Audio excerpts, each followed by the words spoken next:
Yeah, so Jennifer and Faith, we did speak with a woman who has been working here for over 30 years in the Midtown area. We also spoke with a man who lives inside this building on the latest incident here at the Four Seasons, this being a police-involved shooting. They both say, though, they still feel safe regardless. That's exactly right, Ron. He and an alum we spoke with from Appalachia replay that day 1 year ago every now and again in their heads.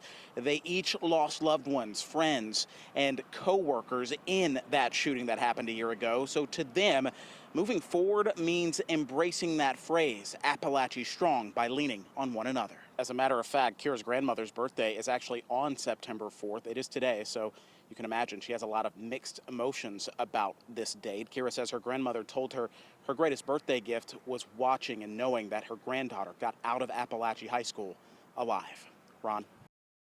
So, Jonathan, we are right now in Suwanee, the town center here. You might see City Hall behind me. On our way up here from Midtown Atlanta, up I-85, you know, the road conditions were actually not that bad. Gwinnett County crews were out and about trying to plow as much of that snow off the roads as possible, and it was more or less a smooth ride up here.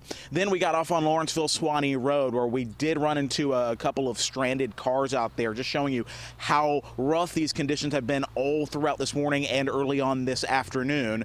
Of course, Gwinnett County PD has been monitoring those conditions all morning long. They've had a dozen or so cases of major disruptions and delays and major incidents, but those have since been cleared. That's the great news right now. Some more good news here is a lot of folks are taking advantage of the snow day. We ran into a family who was sledding here, making snowballs, and if you look off in the distance, some kids still having a nice snowball battle for the ages. We've seen a couple snowmen as well. Right as we were leaving the station, in fact, Atlanta Fire Rescue crews were building a massive snowman. So a lot of folks just making the most of a day that not a lot of people are out right now, and you can tell that especially on the roads. I-85 had a very limited traffic. You know, on my way into the station this morning on Georgia 400, it seemed like an apocalypse out there because I could count on one hand the number of vehicles on the road. So it looks like viewers, you guys at home, are taking the advice our meteorologists and reporters have been giving you all day long, all week long really, and that is to stay off the roads if you can. A lot of the businesses here are shut down, and that's because they are aware of the hazards and the dangers today. Another hazard we are watching tonight, and both Chesley and Chris mentioned it, is that you look down with me and you can see the snow here starting to turn to ice. It was fluffy this morning, but you look at that and this was a snowball, now it's an ice ball. And so the danger is this stuff will freeze overnight, making conditions even more threatening, dangerous, and hazardous for those who have to take to the roads. Another threat we're watching, as you see that American flag over there by what looks like a government building here in Suwanee. That flag whipping just a bit. As Chesley just mentioned, the winds here are light for now, but we do expect those to pick up. And you think about it, if you're on the roads and run into an icy patch or a rough spot, the wind could make that even more dangerous and swerve your vehicle. So you definitely want to take special care out here on the roads. Jonathan, let me show you where this trail will go. Thanks to this handy dandy mural, you can see we're here on the Woodall Rail Trail, this brand new trail opening up, being unveiled today. It will follow the Silver Comet Connector and ultimately link up with the Silver Comet Trail, which heads into Cobb County and ultimately further west into Alabama. And the new trail had some assistance, too, from a couple of grants from the Department of Natural Resources, all to restore the water quality here, maintain the wildlife, and preserve it, as well as secure the safety of pedestrians and cyclists that use it. We're live in the Upper West Side of Atlanta. Joe Ripley, 11 Alive News.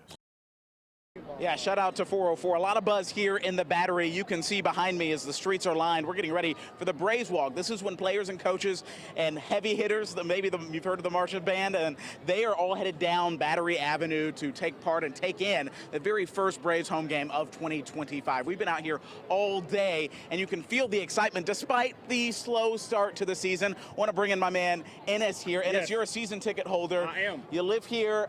What can we expect tonight from your hometown Atlanta Braves? Welcome to 404, and Atlanta Braves will win tonight. Victory number 1 of many more. It's going to be a long season ahead, hopefully one with many wins behind it, too. And it's what gives you hope tonight that they can get over the hump. Because they're going to be rested. They had a day off yesterday. It was on the West Coast for 7 days. They're back in the ATL for the 404 victory. All right, my prediction tonight, I think the Braves are going to win, too. Who's going to hit the first homer of 2025 in Truist Park tonight? I was the first baseman. Matt Olson, he has high hopes for Matt Olson tonight, and it's thanks so much. Enjoy the game, enjoy the Braves walk. A lot of excitement here. The atmosphere is again buzzing with excitement as the Braves hope to win their first game here at home. 2025. It has been 186 days. A lot to look forward to in Truist Park as well. You'll probably notice that big new LED screen. A lot of stuff for kids as well with the new and expanded Children's Healthcare of Atlanta Park that also has concessions and TVs. So people handing out candy right now. You can see all the kids and families here ready to enjoy the day of festivities here for the Braves home opener. It is a really big day in Atlanta because the future of transportation has arrived. Taking a rideshare just got a little more hands-free. Camille Irving with Uber ordered a ride from the app. You click unlock here. Showing off these new self-driving Jaguar I-Pace SUVs.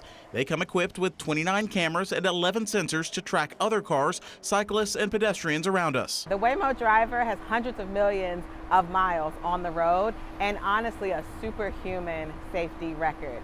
Here we go. We took a ride with Waymo spokesperson Ethan Teicher, who called Atlanta one of the larger rideshare markets in the nation. Heading to Barcelona Wine Bar in Min Park. No first-day driving jitters here. The car navigated four-way stops, turns, and stoplights with ease. Concerns, skepticism, it's natural, super new technology. But eventually it does give way to curiosity, and when you get in the vehicle and you forget that nobody's behind the wheel, you can even be a little excited. While they don't have highway access quite yet, Waymo rides via Uber can travel 65 square miles throughout the city of Atlanta. There's uncertainty, and there's probably some risk as well. Hans Klein, president of Better Atlanta Transit, says safety concerns could start high, but ease as folks get more familiar with the technology. But drivers who depend on Uber to make a living could eventually have to find other work. When you innovate in the infrastructure, innovate in communication, innovate in transportation, you're going to lose some existing jobs, but you can open up a wide array of other jobs. Waymo operates in Austin, San Francisco, and Phoenix. Dozens of cars are part of their fleet here in Atlanta, with hundreds more set to hit the road within the next few years. In Atlanta, Joe Ripley, 11 Alive News.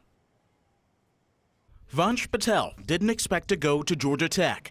He didn't expect to live either after a car crash just hours after he graduated high school in South Georgia in 2024. During the accident, I was ejected about 100 feet away where my friend found me lying in a flower bed, and as soon as he saw me, he grabbed the tourniquet from his car and tied it on me with no hesitation. A friend's quick action made the difference between life and death, but it cost Patel his arm. Rehab was the most agonizing thing I've ever been through, but I think it was also a blessing in the sense that it was the most transformative for me. Now Patel is turning his near-death experience and pain into purpose. Each kit represents the potential to save a life from controllable bleeding. John Bleacher is the chair of the Georgia Trauma Foundation. The nonprofit teaches people to stop the bleed during emergencies.